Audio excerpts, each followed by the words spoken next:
मैं ही सब प्राणियों के हृदय में सबका नियंत्रक होकर बैठा रहता हूँ और यह मैं हूँ जो स्मृति, ज्ञान और अनुपातिक संकाय का स्रोत हूँ। फिर मैं ही वेदों के माध्यम से जानने योग्य एकमात्र वस्तु हूँ। मैं ही वेदांत का मूल और वेदों का ज्ञाता हूँ। ऐसा कोई समय नहीं था जब मैं नहीं था, न आप, न ही इन राजाओं में से कोई भी, और न ही कोई भविष्य है जिसमें हम नहीं रहेंगे। क्योंकि यदि सबसे बड़ा पापी भी अपने सारे प्राण से मेरी उपासना करे तो भी उसकी धर्मी इच्छा के कारण वह धर्मी ठहरेगा और वह शीघ्र ही शुद्ध हो जाएगा और चिरस्थायी शांति को प्राप्त होगा। क्योंकि मेरी प्रतिज्ञा का वचन यह है कि जो मुझसे प्रेम रखता है वह नाश न होगा। इंद्रियों की दुनिया में कल्पित सुखों की शुरुआत और अंत है और दुख को जन्म देते हैं।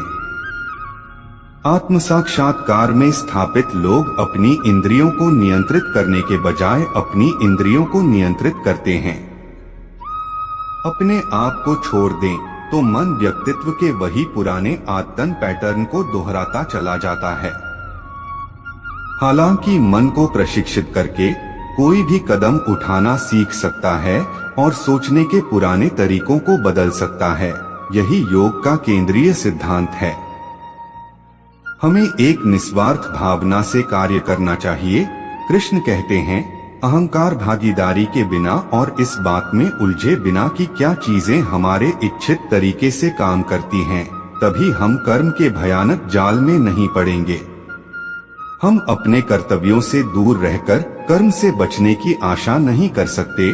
संसार में जीवित रहने के लिए भी हमें कर्म करना चाहिए। कुछ लोग ध्यान के माध्यम से बुद्धि से हृदय में भगवान को समझते हैं, दूसरों को ज्ञान योग द्वारा और अन्य काम के योग से। कुछ हालांकि ब्रह्मा को नहीं समझते हैं, लेकिन दूसरों से सुनकर पूजा करते हैं। वे अपने दृढ़ विश्वास से मृत्यु को भी पार करते हैं जो उन्होंने सुना है।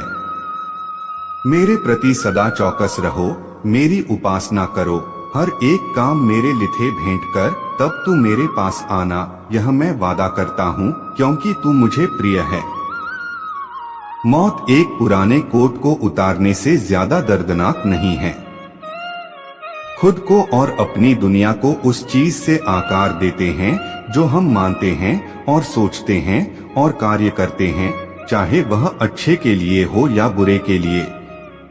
अपरिपक्व लोग सोचते हैं कि ज्ञान और क्रिया अलग अलग हैं, लेकिन बुद्धिमान उन्हें एक ही मानते हैं।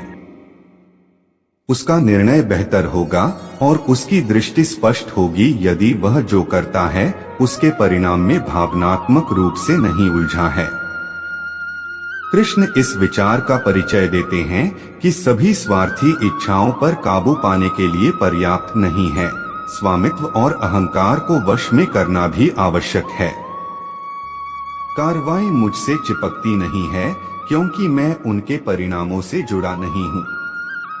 जो लोग इसे समझते हैं और इसका अभ्यास करते हैं वे स्वतंत्रता में रहते हैं। जब आपका मन द्वैत के भ्रम को दूर कर लेता है तो आप उन बातों के प्रति पवित्र उदासीनता की स्थिति प्राप्त कर लेंगे जो आप सुनते हैं और जो आपने सुनी है। कर्म का नियम स्पष्ट रूप से कहता है कि यद्यपि हम कनेक्शन नहीं देख सकते हैं, हम यह सुनिश्चित कर सकते हैं कि हमारे साथ जो कुछ भी होता है, अच्छा और बुरा, एक बार हमारे द्वारा किए गए या विचार में उत्पन्न होता है। हमारे साथ जो होता है उसके लिए हम खुद जिम्मेदार हैं। हम समझ सकते हैं या नहीं। यह इस प्रकार है कि हम खुद को बदलकर जो हमारे साथ होता है उसे बदल सकते हैं। हम अपने भाग्य को अपने हाथों में ले सकते हैं। भगवान की छवि अनिवार्य रूप से और व्यक्तिगत रूप से सभी मानव जाति में पाई जाती है। प्रत्येक के पास यह संपूर्ण और अविभाजित है और सभी एक साथ एक से अधिक अकेले नहीं हैं। इस तरह हम सभी एक हैं। हमारी शाश्वत छवि में घनिष्ठ रूप से एकजुट हैं, जो कि ईश्वर की छवि है और हमारे पूरे जीवन का स्रोत है। जब मन लगातार दौड़ता है, भटकती इंद्रियों के बाद यह हवा की तरह ज्ञान को दूर भगाता है। मनुष्य अपनी वासना के अनुसार ही अगला जन्म पाता है। यह संसार हर क्षण बदल रहा है और बदलने वाली वस्तु असत्य होती है। जीवन न तो भविष्य में है न अतीत में, जीवन तो बस इस पल में है। एक सत्य अगर हम हृदय में उतर ले कि न हम भविष्य देख सकते हैं और न ही भविष्य निर्मित कर सकते हैं, हम तो केवल धैर्य और साहस के साथ विश्व को आलिंगन दे सकते हैं, स्वागत कर सकते हैं भविष्य का, तो क्या जीवन का हर पल जीवन से नहीं भर जाएगा। ज्ञान प्राप्ति सदा की समर्पण से होती है, ये हम सब जानते हैं, किंतु समर्पण का वास्तविक महत्व क्या है, क्या हमने कभी विचार किया। मनुष्य का मन सदा ही ज्ञान प्राप्ति में विभिन्न बाधाओं को उत्पन्न करता है। कभी अन्य विद्यार्थी से ईर्ष्या हो जाती है, कभी पढ़ाए हुए पाठों पर संदेह होता है और कभी गुरु द्वारा दिया दंड मन को अहंकार से भर देता है। और ऐसे ना जाने कितने विचार मन को भटकते हैं और इसी वजह से हम ज्ञान प्राप्त नहीं कर पाते हैं। मन की योग्य स्थिति केवल समर्पण से निर्मित होती है। समर्पण मनुष्य के अहंकार का नाश करता है। दो व्यक्ति जब निकट आते हैं तो एक दूसरे के लिए सीमाएं और मर्यादाएं निर्मित करने का प्रयत्न अवश्य करते हैं। हम अगर सारे संबंधों पर विचार करें तो देखेंगे कि सारे संबंधों का आधार यही सीमाएं हैं जो हम एक दूसरे के लिए निर्मित करते हैं। और यदि अनजाने में कोई अन्य व्यक्ति सीमाओं को तोड़ता है तो उसी क्षण हमारा हृदय क्रोध से भर जाता है। इन सीमाओं का वास्तविक रूप क्या है, क्या आपने कभी सोचा है?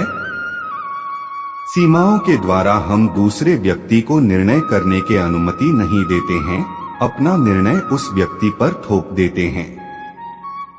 अर्थात किसी के स्वतंत्रता का अस्वीकार करते हैं, और जब स्वतंत्रता का अस्वीकार किया जाता है तो उसका हृदय दुख से भर जाता है, और जब वो सीमाओं को तोड़ता है